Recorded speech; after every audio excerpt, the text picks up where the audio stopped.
마태복음 12장 보겠습니다.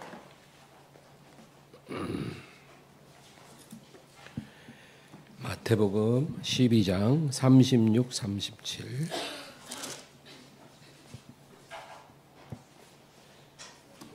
다 같이 읽습니다.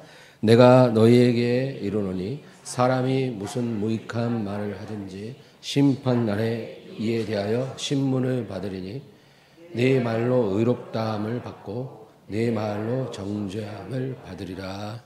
아멘. 오늘은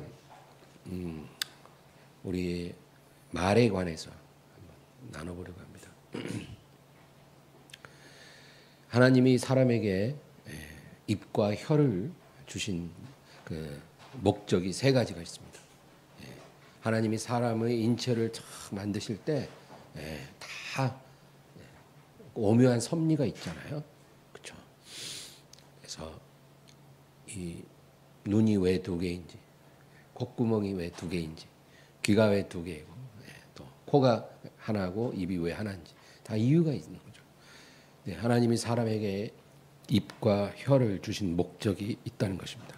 네, 첫째는 음식을 먹기 위함이죠. 음식은 입을 통해 우리 몸 안에 들어옵니다. 그래서 우리가 음식을 먹기 위해서 입이 필요하고 또 혀로 맛을 느끼는 거죠. 두 번째 목적은 하나님을 섬기기 위함입니다. 우리가 하나님 앞에 기도하고 찬양을 할 때 우리의 입과 혀로 하는 것입니다. 아주 중요한 기능이라는 거죠. 히브리서 13장 15절 한번 보겠습니다. 그러므로 우리는 예수로 말미암아 항상 찬송의 제사를 하나님께 드리자. 이는 그 이름을 증언하는 입술의 열매니라. 우리가 하나님 앞에 찬송을 드릴 때 그것이 입술의 열매라는 겁니다. 물론 그거는 진정한 찬송이어야죠. 그것이 입술을 통해서 나갈 때 그것이 입술의 열매다. 하나님이 굉장히 귀히 보는 열매입니다. 여러분, 우리가 하나님 앞에 열매를 맺기 위해 이 세상에 왔거든요. 근데 우리가 맺어야 될 열매는 뭐 여러 가지가 있지만 입술의 열매가 아주 중요하다는 거죠. 그래서 그 열매를 어떻게 맺어요? 찬송과 기도로 우리가 입술의 열매를 맺는 것입니다. 또 시편 69편 30절 31절입니다. 내가 노래로 하나님의 이름을 찬송하며 감사함으로 하나님을 위대하시다 하리니 이것이 소 곧불과 굽이 있는 황소를 드림보다 여호와를 더욱 기쁘시게 함이 될 것이라. 그러니까 우리가 하나님을 찬양할 때 그 입술로서 영광 돌리는 것이 황소를 바치는 것보다도 하나님을 더 기쁘시게 할 수 있다는 거죠. 얼마나 대단합니까? 여러분, 우리 속담에도 말 한마디로 천냥빚을 갚는다. 이제 이런 말도 있잖아요. 그만큼 말이 아주 중요하다는 거죠. 어떤 사람은 말 한마디로 천냥빚을 지는 사람도 있답니다. 근데 천냥빚을 갚는 사람도 있죠.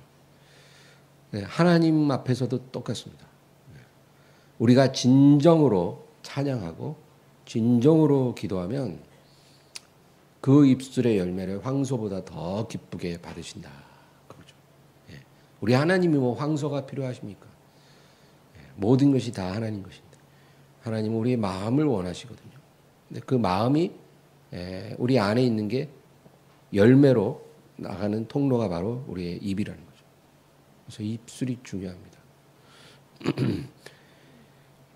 호세아 14장 2절 또 읽겠습니다.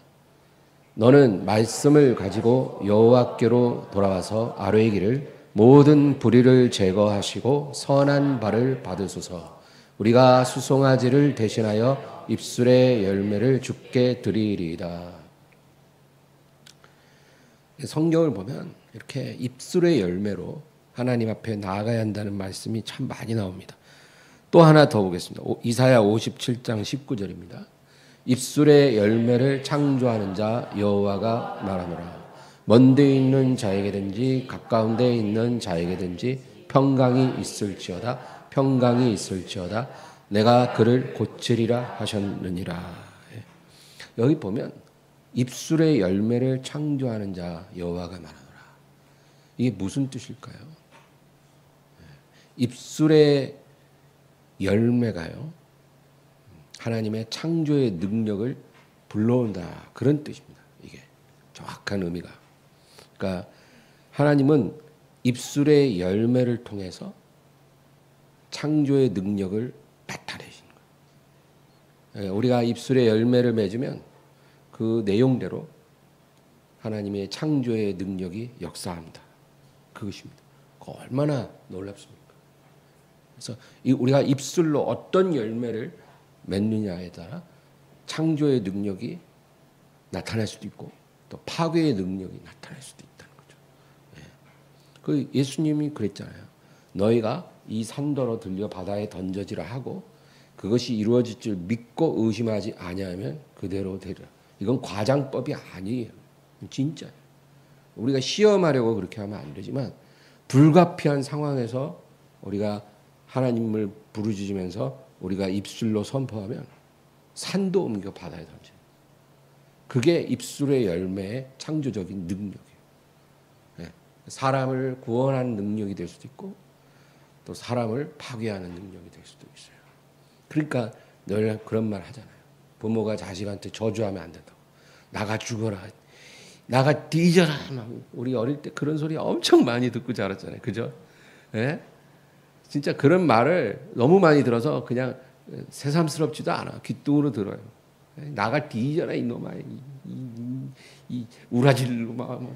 이 썩어 죽을 놈아. 얼어 죽을 놈아. 그러면도 막 신나가지고. 근데 그러지 말라는 거예요.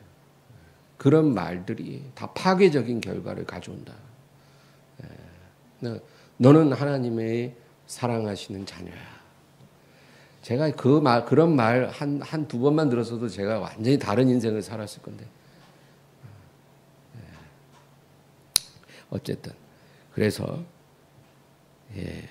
우리가 힘들고 괴로울 때도 항상 우리 입술로는 감사의 말, 또 그렇죠?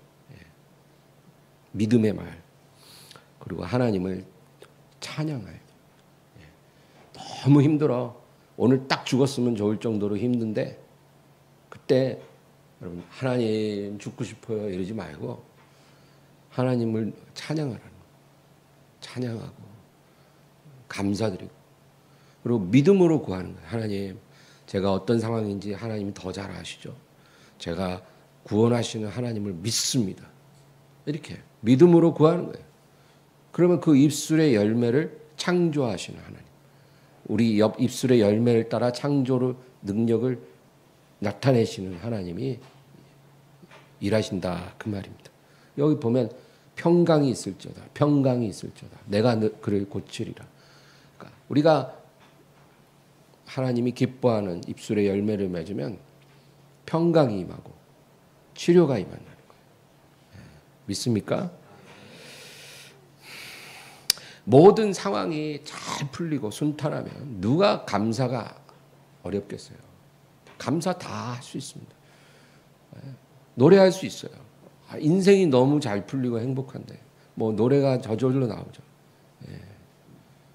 그러나 너무 괴로울 때, 외로울 때, 힘들 때, 그때 우리 입술로 불평 원망하지 않고 감사하고 찬양하는 것, 그것이 중요하다는 것. 그게 어려운 만큼 우리가 그렇게 열매를 맺으면 그 열매를 따라 하나님이 창조를 이루신다는 것입니다. 잠언 18장 20절 읽겠습니다.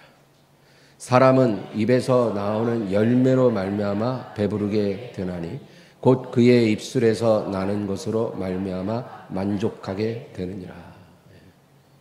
그렇죠? 사람의 운명은 그의 입술에 나오는 그 열매가 결정한다는 거예요. 사람의 운명이 우리 입술에서 무슨 말이 나오냐에 따라 그것이 우리의 인생을 좌우한다. 우리 입술에서 어떤 열매가 맺어진 후에 그 다음에 우리 삶에서도 열매가 뒤따라가는 거예요. 이게 하나님의 영적 원리요 창조적인 원리다. 그 얘기예요. 그러니까 입술의 열매를 잘못 맺었는데 삶이 잘 풀릴 수 없다는 거죠. 입술로는 늘 불평하고 탄식하는데 삶에서는 형통하고 감사할 일이 막 절로 생기고 그런 일은 일어나지 않는다는 거예요. 그러니까 여러분 우리 입술을 잘 사용해야 합니다. 그 다음 절 21절도 있겠습니다. 죽고 사는 것이 혀의 힘에 달렸나니 혀를 쓰기 좋아하는 자는 혀의 열매를 먹으리라. 그러니까 사는 것 죽는 것 그 운명이 혀에 있다. 어떻게 말할 것인가가 중요하다는 거죠. 이제 세 번째로 하나님이 우리에게 입과 혀를 주신 목적은 사람들과 대화하기 위함입니다. 첫 번째는 음식을 먹기 위함이고 두 번째는 하나님을 섬기기 위함이고 그 다음에 우리에게 입과 혀를 주시는 세 번째 목적은 사람들과 대화할 때 쓰라는 거죠. 근데 오늘 제가 나누고 하는 이 포커스가 여기에요. 이게 제일 중요한 문제입니다. 하나님의 백성들이 제일 심각하게 문제가 되는 게 바로 이거예요. 여러분, 우리가 음식을 먹음으로 잘못되는 일은 별로 없어요. 우리가 음식 먹는데 입을 사용한다 할 때 뭔가 심각한 문제가 발생하지는 않아요. 또 우리가 입으로 하나님께 기도하고 찬양할 때 뭐 무슨 죄를 짓거나 무슨 문제를 만들지는 않아요. 별 문제 없다는 거예요. 근데 어디서 문제가 제일 많이 생기냐? 우리가 입으로 죄를 언제 제일 많이 짓냐면 사람들과 이야기할 때 그때 우리의 입으로 짓는 죄의 99%가 다 나와요. 그러니까 이게 제일 문제. 그리고 이런 죄를 너무나 쉽게 지으면서도 우리가 죄를 지었는지도 잘 몰라요. 그러니까 회개가 안 되는 거죠. 그러면 어떻게 돼요? 그것이 우리 영혼을 파괴하기 시작합니다. 죄는 빨리 회개해서 지워버려야 돼요. 그래야 여러분 뭐 무슨 물혹이 생기거나 뭐가 몸에 뭐가 보인다 그러면 그 빨리 제거해야 나중에 그게 뭐 더 자라서 악성 종양으로 되지 않듯이 죄도 마찬가지예요. 죄도 빨리 제거해야 문제가 안 되는 거예요. 근데 다른 죄는 우리가 지으면 그게 죄 짓는 걸 알잖아요. 그러니까 회개할 수 있죠. 근데 입술의 죄들, 내가 사람들과 대화하면서 짓는 죄들은 죄를 지어놓고도 죄인 줄도 모르니까 회개를 안 하니까 그게 계속 있는 거예요. 그게 우리 영혼을 파괴하고 생의 바퀴를 불사른다 그거예요. 그러니까 너무 위험하다는 거죠. 야고보서 3장 5절 6절입니다. 이와 같이 혀도 작은 주체로 돼 큰 것을 자랑하도다. 보라 얼마나 작은 불이 얼마나 많은 나무를 태우는가. 혀는 곧 불이요 불의의 세계라. 혀는 우리 지체 중에서 온 몸을 더럽히고 삶의 수레바퀴를 불사르나니 그 살아낸 것이 지옥불에서 나으니라. 그러니까 우리가 사람들과 이야기하면서 혀로 죄를 짓는 거예요. 거기서 불이 나와요. 우리를 파괴하는 불이 나와서 온 몸을 더럽히고 삶의 수레바퀴를 불사른다. 아주 심각합니다.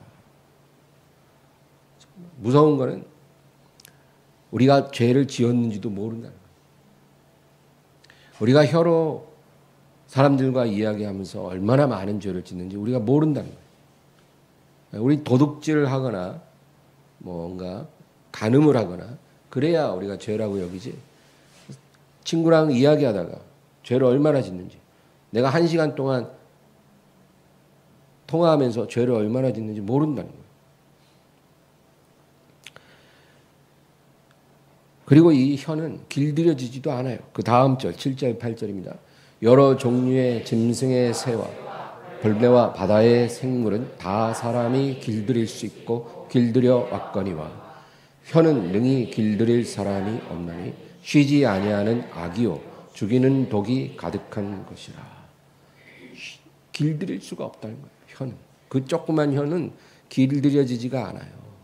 50년을 길들이려 해도 길들여지지가 않고 70년을 길들이려 해도 길들여지지가 않는 게 혀라는 거예요. 쉬지 않은 악이요 죽이는 독이 가득하다. 그러니까 여러분 이 축복된 혀가 하나님을 섬기는데 반드시 필요하면서도 그러나 이것이 우리를 파괴하고 생의 바퀴를 불사를 수 있다. 그러니까 혀를 어떻게 써야 하는지 이게 너무나 중요한 주제라는 거죠. 옛날에는 사람이 직접 만나서 대화를 할 수 있었어요. 그렇죠? 직접 만나 얼굴 보면서 이야기하는 거죠. 그러니까 그때만 우리가 죄를 짓는 거예요. 네, 입술로. 근데 요즘은 여러분 스마트폰 다 갖고 다니죠. 자기가 주머니에 넣어 갖고 다니면서 언제 어디서든 무제한으로 내가 아는 모든 사람과 즉시로 통화할 수 있어요. 미국에 있는 사람하고도 전화만 걸면 바로 대화할 수 있어요. 2시간 동안. 저 케냐에 있는 사람하고도 1시간 동안 통화할 수 있어요. 뭐 부산에 있는 내 친구하고도 바로 통화할 수 있고. 내가 아는 모든 지인들과 하루 종일도 이야기할 수 있어요. 전화기만 있으면. 방전되면 못하죠. 그러니까 지금은요. 하루 종일 죄를 지을 수 있다는 말이에요. 혀로. 편리하지만 위험하기도 하다. 그러면 혀로 우리가 죄를 안 짓기 위해서 말을 안 하면 되겠네. 그게 가능할까요? 가능하지가 않아요. 여러분 하나님은 우리가 말을 하도록 지으셨어요. 그래서 사람이 말을 안 하면요 정신병 걸립니다. 살 수가 없어요. 살 수가. 그래서 저희 어머니도 지금 혼자 사시잖아요. 제가 집에 가면 강아지랑 얘기하고 계세요. 그래서 나보고 고맙대요. 이거 네가 사다 줘서 너무 고맙대. 네가 이제까지 준 선물 중에 이게 제일이래. 제가 무당집에 가서 갖고 무당집에 가서 20만 원 주고 사온 건데 태어난 강아지는 집에서 우리 어머니도 강아지하고 대화해요. 먹었어? 오, 막 그래서 아주 잘 놀아요 둘이. 그거라도 없었으면 우리 어머니 정신병 걸려서 못 샀을 거야. 그러니까 사람은 말을 해야 돼요. 말을. 예전에 제가 본 영화 중에 캐스터웨이라는 영화가 있었는데 그 한 사람이 무인도에 이제 난파돼서 혼자 지내는데 혼자 너무 외로우니까 그 찢어진 배구공이 있었어요. 찢어진 배구공을 이렇게 돌 위에다 얹어놓는데 거기 배구공 상표 윌슨이라고 써 있어요. 그러니까 윌슨 하면서 오늘 어때 기분이? 별로 안 좋아. 왜? 뭐 더워? 그래? 그러면서 지 혼자 얘기하는 거예요. 사람은 그렇게라도 누군가와 대화를 하지 않으면 살 수가 없는 그런 존재잖아요. 하나님이 그렇게 만들었어요. 그래서 우린 말을 안 할 수는 없다는 거죠. 그리고 여러분 말을 안 하고 어떻게 복음을 전합니까? 그렇죠? 내가 말을 하지 않고 어떻게 내 형제를 섬길 수 있습니까? 말을 안 하면서 낙심한 내 이웃을 어떻게 내가 위로해 줄 수 있습니까? 말해야 돼요. 말은 우리가 죄를 지을 수 있기 때문에 위험하지만 그렇다고 안 할 수는 없다는 거예요. 말을 잘해야 되죠. 말하는 법을 배워야 돼요. 10명이 앉아서 밥 먹는데 아무도 말 안 하고 죄질까 봐 무서워서 말 안 하고 밥만 먹어요. 10명이 조용히. 그럼 얼마나 여러분 그 우울합니까? 말을 안 하는 게 능사가 아니라 말을 잘하는 법을 우리가 배워야 되겠죠. 이 말을 잘하기 위해 우리가 꼭 해야 될 중요한 훈련을 2가지로 말할 수가 있어요. 첫째는 침묵 훈련입니다. 이게 우선 중요해요. 침묵 훈련. 이 중세 유럽에서는 어떤 사람이 사제가 되기를 원하면 수도원에 들어가서 1년간 있어야 돼요. 사제가 되기 전에 1년을 머물면서 거기서 세상과 단절하고 그리고 아주 극도로 청빈한 생활을 해야 돼요. 겨울에도 난방을 하지 않고 그렇게 지내는 거예요. 그러면서 침묵 훈련을 합니다. 침묵 훈련. 근데 1년 동안 말 한마디도 안 하는 게 아니라 꼭 필요한 말 한두 마디만 하고 침묵하는 훈련을 하는 거예요. 그렇게 1년을 견뎌내고 내가 이 길을 계속 갈지 안 갈지를 결정한다는 거예요.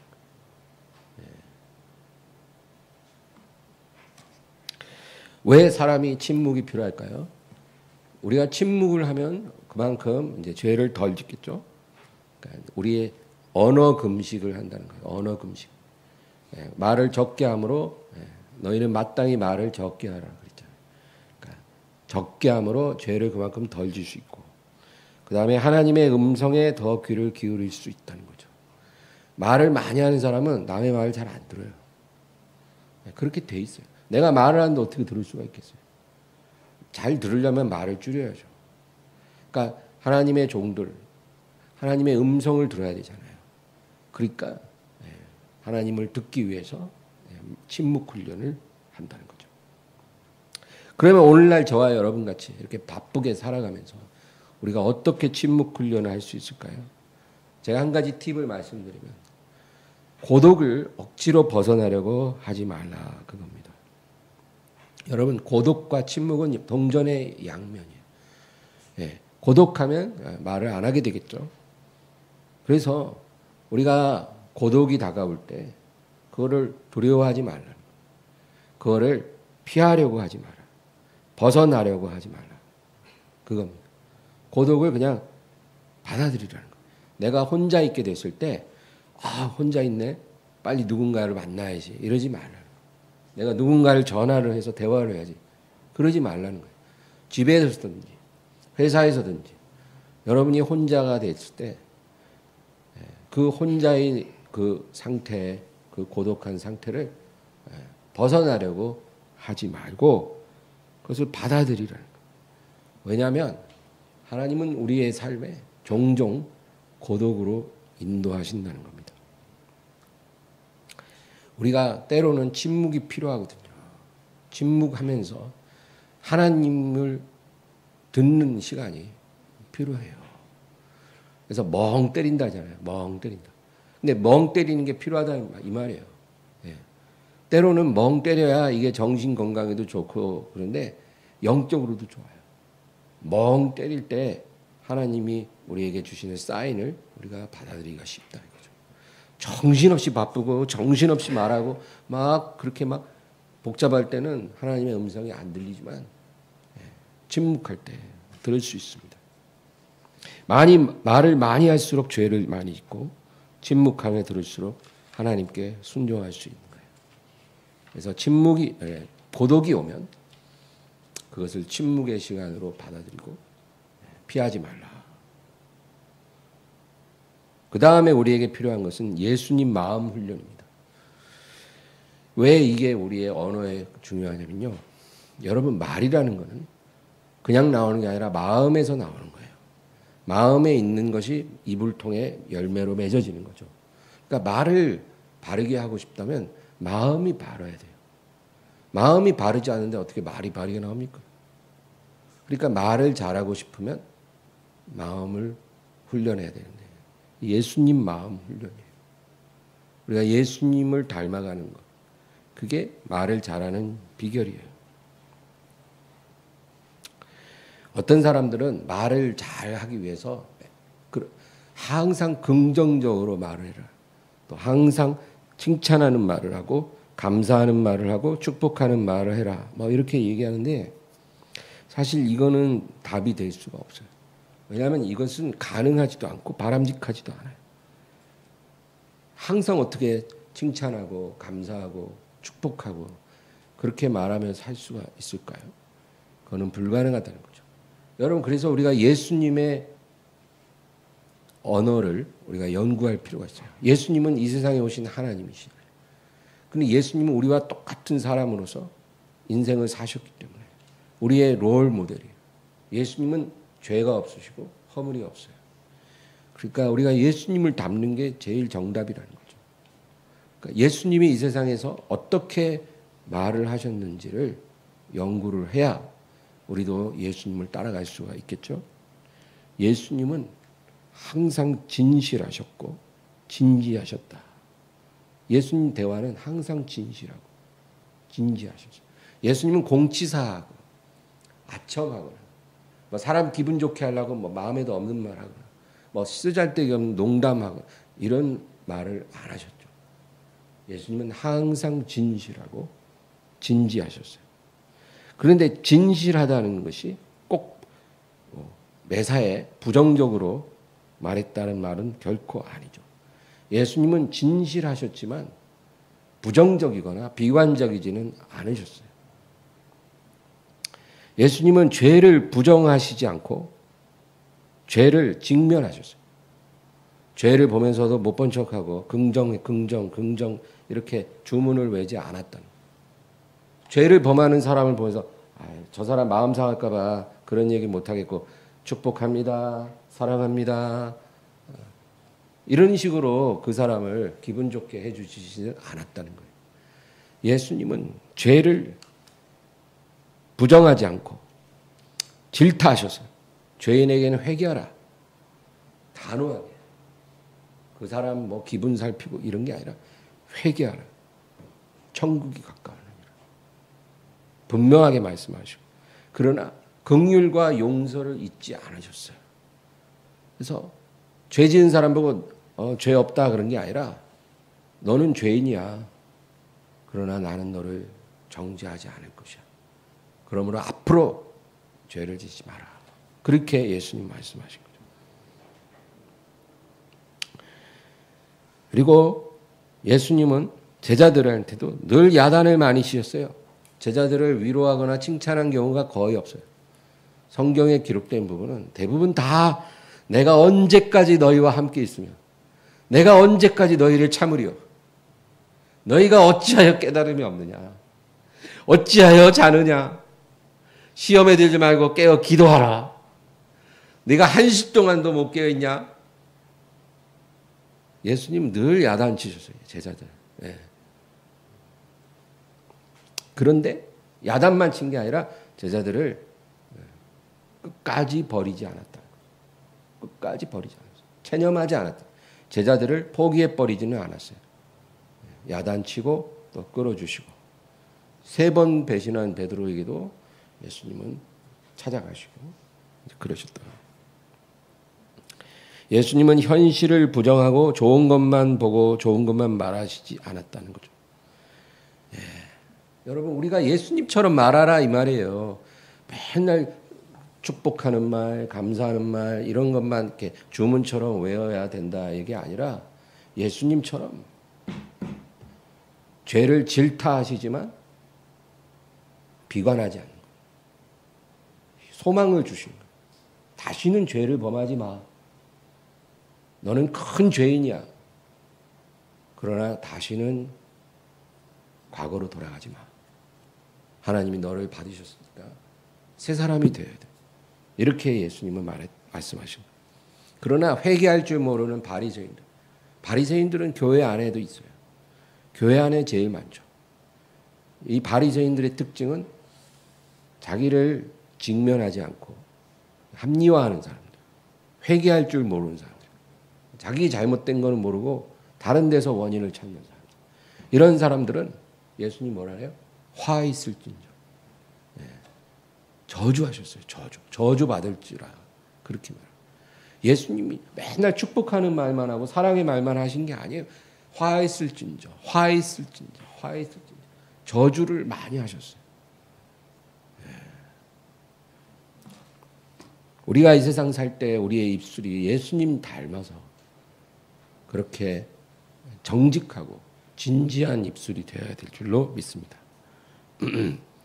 예수님은 거절도 많이 하셨어요. 자기한테 부르짖는다고 다 응답한 게 아니라 거절도 많이 하셔요. 유산을 나누게 해달라는 그 사람도 거절하셨죠. 한 번은 혼인잔치에 갔는데 포도주가 떨어졌으니까 어머니 마리아가 이것 좀 해결해 달라 그러니까 예수님 뭐라 그래요? 내가 이 집 와서 포도주 해결해 줄 사람입니까? 이게 무슨 나와 상관이 있습니까? 예수님 그렇게도 말씀하셔. 사람 좋으면 그러지 않잖아요. 아이고 그래요? 뭐 내가 도와줄 수 있는지 한번 봐야 되겠네. 예수님은 그렇게 부드러운 사람만도 아니었다는 거죠. 너그러움보다 강한 요구를 하시는 분입니다. 주여 우리 아버지를 장사하고 주님을 따르겠습니다. 죽은 자들로 죽은 자를 장사하고 너는 나를 지금 따르라. 아버지 장사하러 가겠다는데 못 가게 해요. 너는 나를 따르라. 예수님은 그런 분입니다. 예, 아유 인정머리 없이 아버지가 돌아갔다는데 좀 보냈다가 돌아오라 그러면 되지. 뭘 또 그걸 못 참고 바로 따르라 해. 사람들이 또 수근수근해 또. 항상 그래요. 근데 예수님은 그러든지 말든지 단호할 때는 단호하게 말씀하시더라는 거죠. 칭찬보다는 부족한 점을 많이 지적해 주셨어요. 어떤 부자 청년이 예수님을 찾아와서 주여 구원을 어떻게 받습니까? 율법을 지켜라. 제가 다 지켰어요. 10계명 다 지켜왔습니다. 그러면 10계명을 이렇게 잘 지키는 청년이 있으면 칭찬해 줘야 돼요. 아유 너 되게 대견하다. 근데 예수님 뭐라 그래요? 칭찬은 안 해주고 너에게 부족한 거 하나 더 있다. 그게 뭐냐면 네 재산에 네가 매여 있다. 그러니까 네 재산을 팔아 가난한 자들 나눠주고 나를 따르라. 그리고 그 청년이 근심하며 돌아가니까 제자들에게 부자가 구원받는 게 낙타가 바늘기로 들어가는 것보다 더 어려우니라. 그렇게 말씀하세요. 여러분, 뭐 예수님 앞에 나와서 따스한 위로, 격려, 좀 잘했다 해주면 안 됩니까? 이런 거 기대하지 말고 그냥 예수님은 진실하신 분이다라는 것을 우리가 항상 기억해야 한다는 거죠. 예수님은 일부러 긍정주의자가 되려고 하지 않았고 자상한 미소로 모든 사람을 포용하시지도 않았어요. 니고데모라고 하는 사람이 밤에 예수님을 찾아왔습니다. 이 니고데모는 지금으로 보면 현직 국회의원이에요. 현직 국회의원이 예수님을 밤에 찾아올 정도니까 아주 귀빈 대접을 해줘야죠. 근데 니고데모가 와서 칭찬 한마디 못 듣고 야단만 맞았어요. 너는 이스라엘의 선생으로서 그런 것을 모르느냐. 어찌하여 내 말을 이해하지 못하느냐. 예수님이 야단 치셨어요.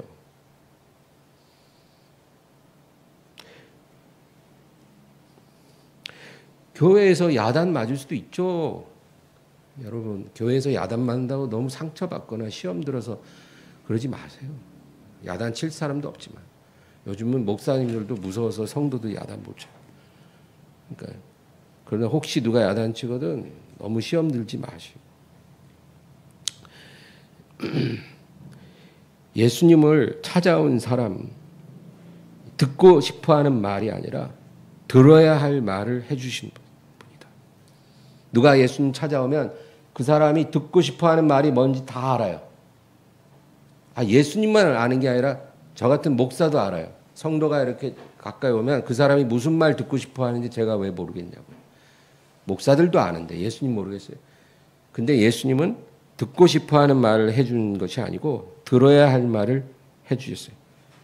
어떤 사람이 예수님께 위로를 원해요. 위로를 원한다고 위로를 해주는 게 아니라 위로가 필요한 사람에게 위로를 해줬어요. 원하는 사람에게 해주는 게 아니라 위로가 예수님 보실 때 필요한 사람에게 위로를 주시고 용서를 원하는 사람을 용서해 준 게 아니라 용서가 필요한 사람을 용서해 주셨어요. 칭찬을 듣고 싶어하는 사람에게 칭찬해 주신 것이 아니라 칭찬이 필요한 사람을 칭찬해 주셨어요. 예? 예수님께 칭찬받은 사람도 있잖아요. 그 백부장도 있고, 예? 그 죄인 여자도 있고. 그런 사람들, 예수님이 그 사람들이 칭찬 듣고 싶어서 온 사람들이 아니거든요. 근데 예수님은 칭찬이 필요한 사람에게 당연히 칭찬해 주셨어요. 내가 이스라엘 중에 이만한 믿음을 본 적이 없다.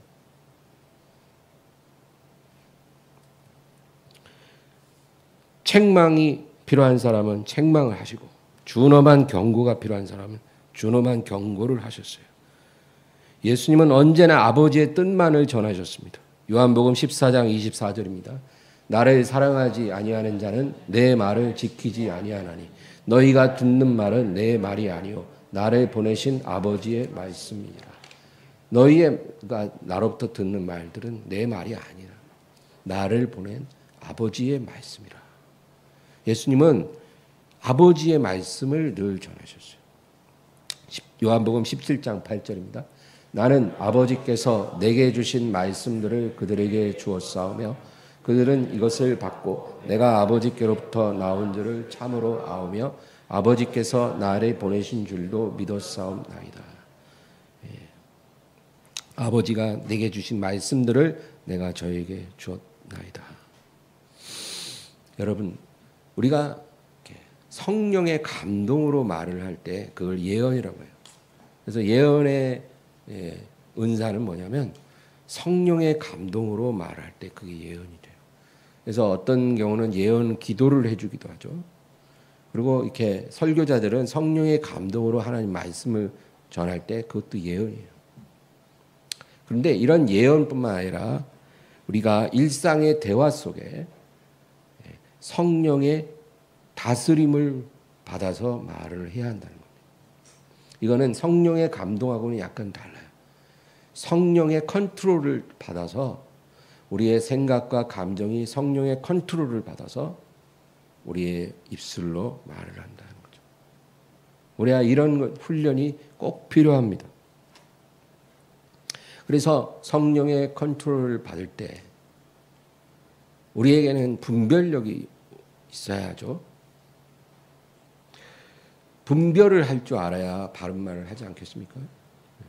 분별이 잘못됐는데 어떻게 바른 말을 하겠어요?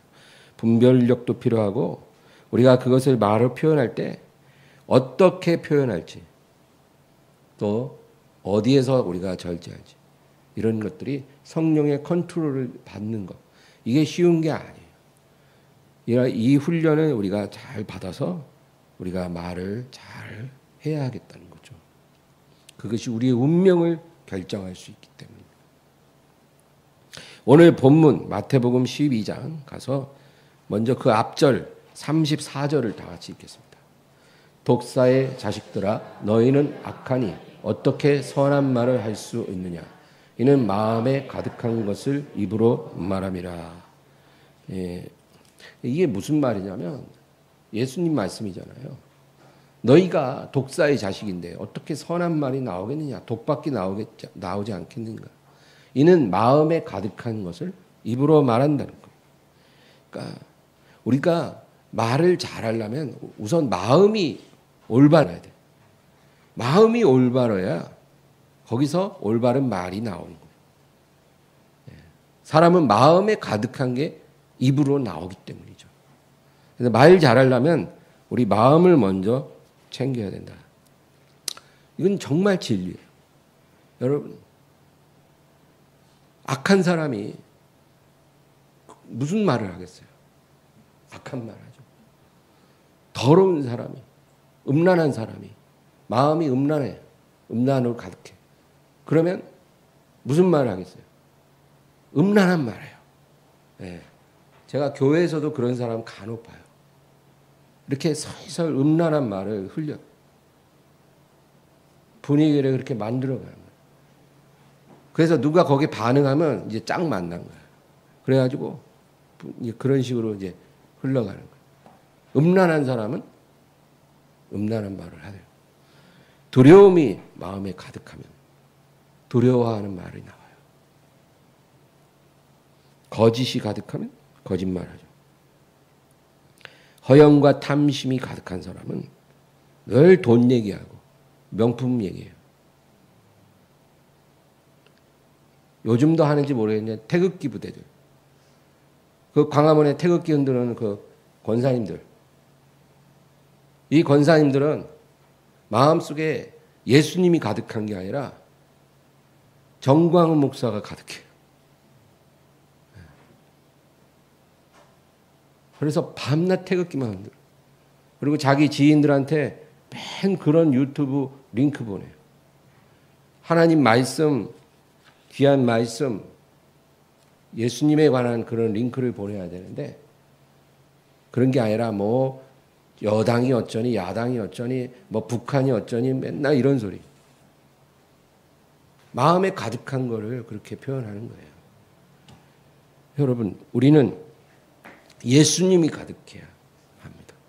내 안에 예수님이 가득하면 예수님 얘기만 하게 돼 있어요. 어떻게 그렇게 안 될 수가 있겠어요? 내 안에 하나님 말씀이 가득하면 하나님 말씀을 자꾸 얘기하게 돼 있는 거예요. 내 마음이 무엇으로 가득하느냐에 따라 그걸 입으로 말한다. 그게 오늘 이 마태복음 12장 34절입니다. 이는 마음에 가득한 것을 입으로 말함이라. 예수님 말씀이야 이게. 너희 마음에 가득한 그것이 너희 입으로 나올 것이다. 그 다음 절 또 읽겠습니다. 선한 사람은 그 쌓은 선에서 선한 것을 내고 악한 사람은 그 쌓은 악에서 악한 것을 내느니라. 그렇죠? 당연한 말이죠. 이것이 입술의 열매라는 것입니다. 그래서 내 안에 있는 것이 입술을 통해 열매를 맺는데 내 입에서 나오는 말을 가만히 스스로 들어보세요. 내가 사람들과 어떤 얘기를 하고 있고 내 입술이 어떤 말을 자주 하는지 스스로 그걸 가만히 들어보면 거기 내가 보여요. 내가 어떤 사람인지.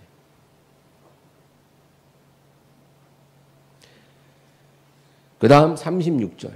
내가 너희에게 이르노니 사람이 무슨 무익한 말을 하든지 심판날에 이에 대하여 신문을 받으리니.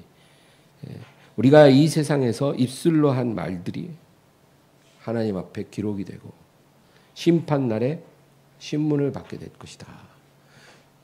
사람들은 이런 말을 잘 안 믿어요. 왜냐하면 불가능할 거라고 생각하는 거예요.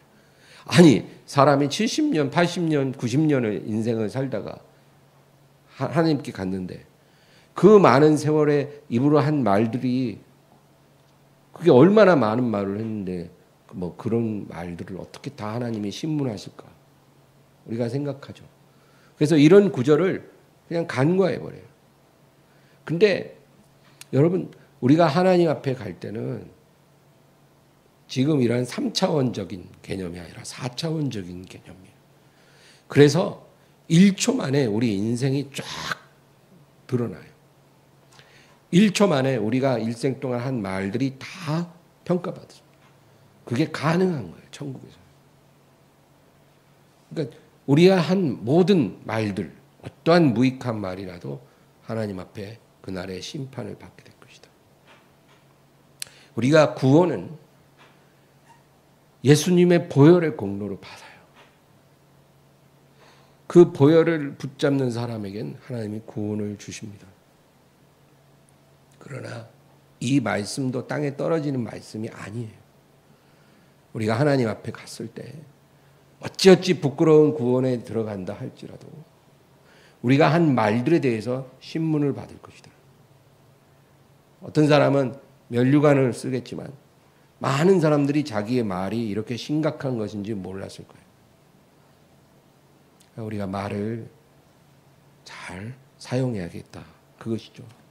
마지막 절 37절입니다. 내 말로 의롭다함을 받고 내 말로 정죄함을 받으리라. 우리가 한 말이 바로 우리에게 심판의 기준이 되고 증거가 되므로 우리는 주님 앞에서 아무런 변명도 할 수가 없을 것이다. 그러니까 오늘 제가 나눈 말씀은 우리 사는 동안에 우리 입술이 권세가 굉장히 크다는 거죠. 그래서 두 가지 훈련 꼭 기억하시라는 거예요. 첫째는 침묵 훈련, 그 다음엔 예수님 마음 훈련. 이 두 가지 훈련을 잘 함으로 우리의 입술을 잘 다스리고 그리고 우리의 입술을 통해서 죄를 짓기보다는 하나님의 뜻을 이루도록 살아야 되겠다. 그 말입니다. 내가 말하는 것이 하나님의 뜻을 이루고 또 하나님의 창조의 능력을 내 삶에 가져오는 그러한 축복된 삶을 살기를 주의 이름으로 축원합니다. 하나님 아버지 감사합니다. 주님을 찬양합니다. 오늘도 주님 앞에 나아가게 하옵소서. 아버지, 우리의 말이 온전해지도록 도와주시옵소서.